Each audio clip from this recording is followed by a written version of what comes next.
Hey, I'm Richard. Welcome back to my kitchen. Got a great recipe to share with you today. It's easy, it's fun, it allows you to be creative, and it's got one of my favorite ingredients in the whole world, beer. Yes, we're going to make beer bread. The reason we're making beer bread is because it's one of the things I've been challenging myself to do during this pandemic lockdown stuff. While I enjoy cooking, I love cooking. Cooking allows me to be creative and do all kinds of different stuff and experiment and be crazy. Baking doesn't really allow you to do that. Baking is more of a science. You gotta have precise measurements, correct ingredients, things have to be so. And I find that kind of restrictive and it drives me nuts, and I don't do a really good job when I try to bake.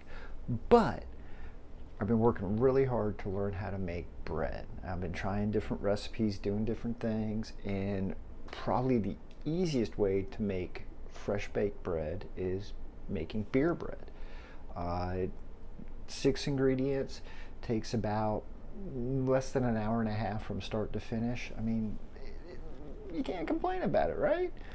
So I've got my ingredients ready. I've got beer, because I always have beer. And so let's get started.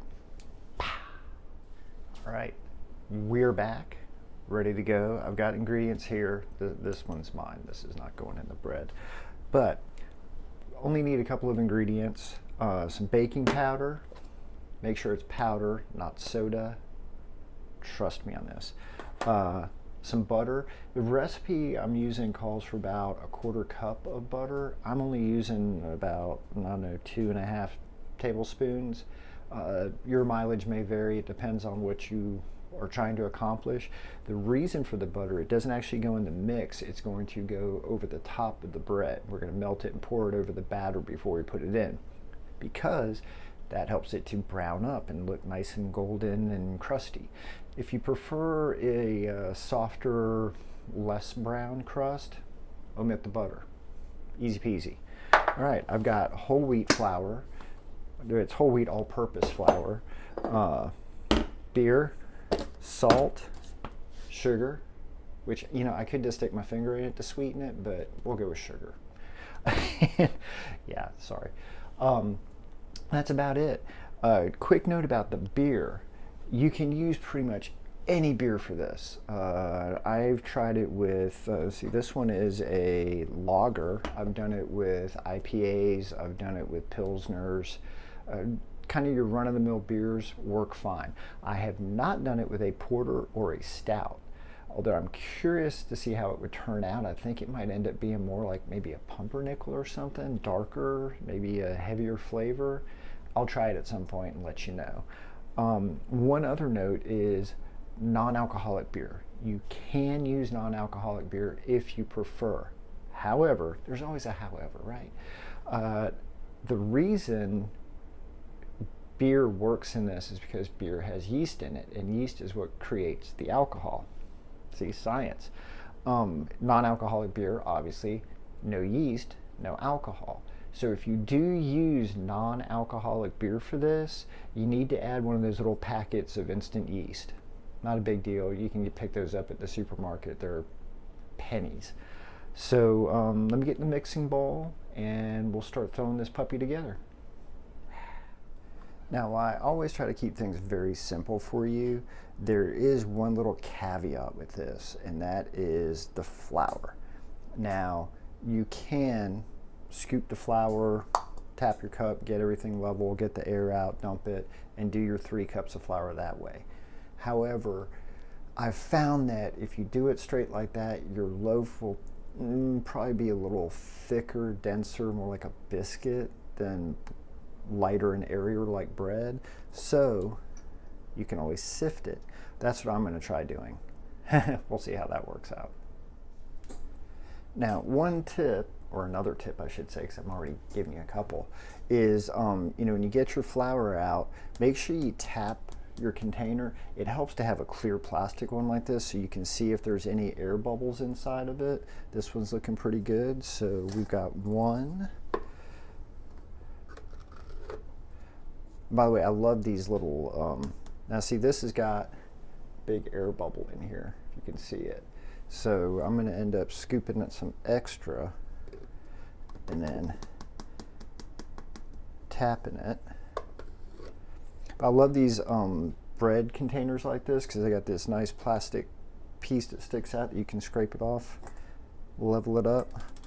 And I'm putting this right into the sifter, so that way I don't have to do multiple scoopings back and forth. All right, that looks pretty good. We got our 3. Close that up, dust that off. I'm so glad I wore a black shirt while I'm working with flour. Genius, right? And then we just sift. This is going to take a minute, so go get yourself a drink and I'll work on this.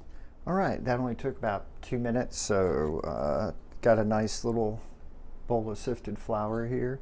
The reason for sifting, like I was saying, is to let more air in and make it more airy and lighter. If you don't have a sifter, no big deal. First of all, they're stupidly cheap. You can pick one up easy anywhere, the grocery store or superstore, whatever, order it online. If you don't have one though, what you can do is just use like a spoon to scoop the flour into your measuring cup, and then don't pack it down too much. It won't be quite as accurate an amount, but it'll keep that lightness to it. So there you go. All right, and now we're going to put in 3 teaspoons of baking powder, not soda. Hard lesson to learn. So again, try to get it even. Got 1,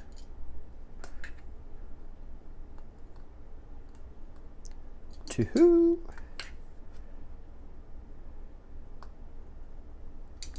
3. So there's that.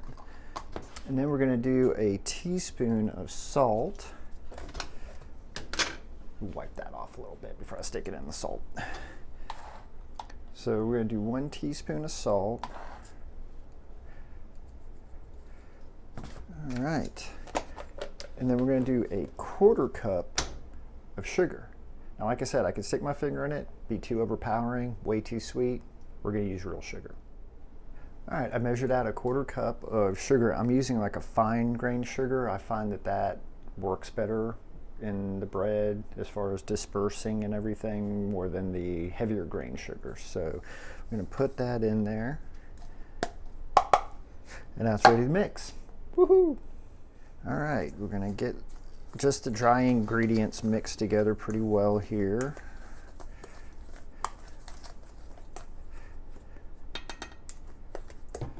All right, and I'm going to leave a little divot in the middle of the mix here because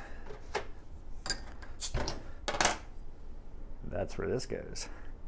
Now you can use cold beer, but I prefer to use room temperature for this. I think with a cold beer it takes longer for the center of the bread to heat and cook because obviously it's cold. With room temperature, it'll heat much more evenly. That's the oven lying to me and telling me that it's ready. It's not. So I'm going to mix this up until it's a nice big goopy mess. Big goopy mess. Then we're going to put it in a loaf pan. Ooh. All right, all right, all right. I got my favorite loaf pan here, the ceramic one. Nice and thick. I've lubed it up pretty good inside with some olive oil. You could use butter, you could use lard, I guess. I don't know. But and then I've got my bread batter here looking nice and battery, if that's a word. So I'm going to go ahead and scoop it on in here. And it's nice because it smells both really strongly of bread, that sweet kind of yeasty smell that bread has or bread dough has, but you can also smell the beer, which is really nice. I mean, if you like the smell of beer, that is. So get it in here, spread it out a little bit. That's looking pretty good. Now I'm going to check on, I almost licked my finger, but I'm not going to. I'm going to check on the oven real quick to see where the temperature's at, and then we'll get this baby going. Hang on just 1 second. All right, so I checked the oven. It is at 375 Fahrenheit, which is 190 Celsius. Yeah, pretty good, huh? All right, so it's ready to go in. We got our dough in the bread pan. We got some melted butter. I'm just gonna drizzle that right over the top. Oh my God, that looks so incredibly unhealthy, but I'm sure it's gonna be good. Going in the oven and give it an hour. We'll see what happens. You know, I realized a moment ago that I really didn't get any flour on me. I am shocked. I'm usually the biggest slob in the kitchen. Oh well, guess I'm just trying to impress you guys. So this baked for about an hour. It's got a nice crust on it. It's hot as Hades, but it's looking pretty nice, isn't it? Fancy, fancy. So fingers crossed. Let's see if it'll come out.